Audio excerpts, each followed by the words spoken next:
రాజుల శ్రీనివాస్ గౌడ్ గారికి, ముఖ్యమంత్రి గారికి, వేదిక మంత్రులు ప్రభాకర్ గారు, సురేఖ గారికి, మిగతా పెద్దలందరికీ, మీ అందరికీ తెలంగాణ నలుమూలల నుంచి ప్రత్యేకమైన రైల్లో బయలుదేరి వచ్చిన మీ అందరికీ కూడా పేరు పేరున వందనం. మనం చాలాసార్లు ఇందిరా పార్క్ దగ్గర ధర్నా చేసినాం, కానీ ఈ ధర్నాలో ఉన్న ఉత్సాహం ఇదివరకు ఎన్నడూ కూడా చూడలేదు. కారణం ఒకటి ఉన్నది. ఒకటేంటంటే ఉత్సాహంతో ఇంత దూరం రావటమే కాదు, ఇన్ని రకాల మంది మన కోసం మాట్లాడుతున్నారు. అది ఇలా చాలా గొప్ప విషయం. నేను సమయం లేదు కాబట్టి, భారత రాజ్యాంగం రాసేటప్పుడు జవహర్లాల్ నెహ్రూ గారు ముసాయిదా తీర్మానం ప్రవేశపెట్టింది. ఈ రాజ్యాంగం ఏం చేయాలి, దేనికోసం రాయాలి. అంబేద్కర్ కూడా ఇదే విషయాలు ఆలోచిస్తూ ఉన్నాడు. అప్పటికి ఏమన్నారంటే, భారతదేశంలో కులాల దొంతరుల వల్ల మనుషులు అణిచివేతకు, నిర్లక్ష్యానికి గురవుతున్నారు. ఈ అణిచివేతను రూపుమాపి సమానంగా బతికే కొత్త సమాజాన్ని నిర్మించాలి. ఆ రాజ్యాంగం యొక్క లక్ష్యాల అమలుకు ఇన్ని సంవత్సరాలు పడుతున్నాయి.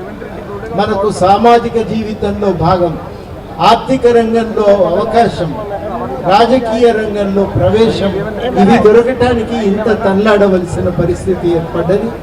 ఇవాళ రాష్ట్ర ప్రభుత్వం సర్వే నిర్వహించడమే కాదు, సామాజిక ఆర్థిక వాస్తవాల ఆధారంగా 42% రిజర్వేషన్ కల్పిస్తూ చట్టసభల్లో బిల్లును తయారు చేసింది. బిల్లు తయారు చేసింది కదా, మళ్ళీ ఢిల్లీ రాకెందుకు అని అనుమానం మనందరికీ ఉంటుంది. హైదరాబాద్ పోయినాక కూడా మిమ్మల్ని అడుగుతాం. ఎందుకంటే సుప్రీంకోర్టు ఇచ్చిన తీర్పు నేపథ్యంలో ఈ రిజర్వేషన్ బిల్లు నిలబడాలి అంటే దాన్ని రాజ్యాంగంలోని 9వ షెడ్యూల్లో పెట్టాలి. లేకపోతే 50% దాటింది మీ రిజర్వేషన్లను కొట్టేసే ప్రమాదం ఉంది. ఇప్పుడు 50% దాటుతున్నది 42% వల్ల. కాబట్టి దాన్ని భారత రాజ్యాంగంలోని 9వ షెడ్యూల్లో పెట్టాలని డిమాండ్ చేయడానికి ఇక్కడి దాకా రావటం జరిగింది. మోడీ గారు సెన్సస్కే ఒప్పుకోలేదు, బీసీల జనాభా కులగణన చేయటానికి అంగీకరించలేదు. మరి మన రిజర్వేషన్ పెంచడానికి అంగీకరిస్తాడా అనేది మన అందరికీ అనుమానం ఉంది. కాబట్టే ఇంత పెద్ద సంఖ్యలో ఇక్కడికి వచ్చినాం. బంధు బలగాలందరినీ కూడా తీసుకొచ్చి మాకింత బలం ఉంది, చూడండి, ఆమోదించండి, న్యాయం చేయండి అని కోరటానికి ఇవాళ ఇక్కడి దాకా చేరి వచ్చినాం.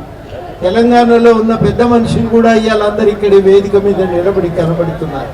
ఇప్పటికైనా రాష్ట్ర ప్రభుత్వం ఈ వాస్తవాలను కేంద్రం ముందు పెట్టింది. కేంద్ర ప్రభుత్వం దాన్ని ఆలోచించి నిర్ణయం తీసుకొని మనకు న్యాయం చేస్తారని ఆశపడుతున్నాం. ఆశ వమ్ము చేయరని మోడీ గారు మా కోరికను అర్థం చేసుకున్నారు కదా జంతర్ మంతర్ దగ్గర, దాన్ని వెంటనే పరిపూర్తి చేయాలని మీ అందరి తరఫున నేను వారిని కూడా కోరుతున్నా. తప్పకుండా మన ఆకాంక్ష నెరవేరుస్తారనేటువంటి ఆశతోనే మనం పోతున్నాం. ఒకవేళ నెరవేరలేదు, మనకు తువ్వ ఎరకలేదా, తెచ్చుకున్నాడు ఎట్లనో తెలిసినటువంటి వాళ్ళమే.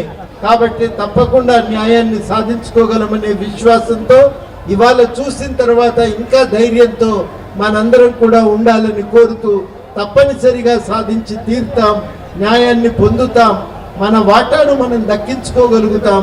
రాజ్యాంగం ఏర్పడి 75 ఏళ్ళ తరుణంలో ఆ కళను నెరవేర్చేటువంటి ప్రయత్నం చేద్దాం. అంబేద్కర్, జవహర్లాల్ నెహ్రూ కళను నెరవేర్చేటువంటి ప్రయత్నం చేద్దామని మీ అందరినీ కూడా కోరుతూ, ఈ అవకాశం ఇచ్చినందుకు కృతజ్ఞతలతో, చాలా అద్భుతమైన కార్యక్రమం నిర్వహించినందుకు బీసీ సంక్షేమ సంఘానికి ప్రత్యేకమైన అభినందనలతో సెలవు. జై బీసీ, జై తెలంగాణ.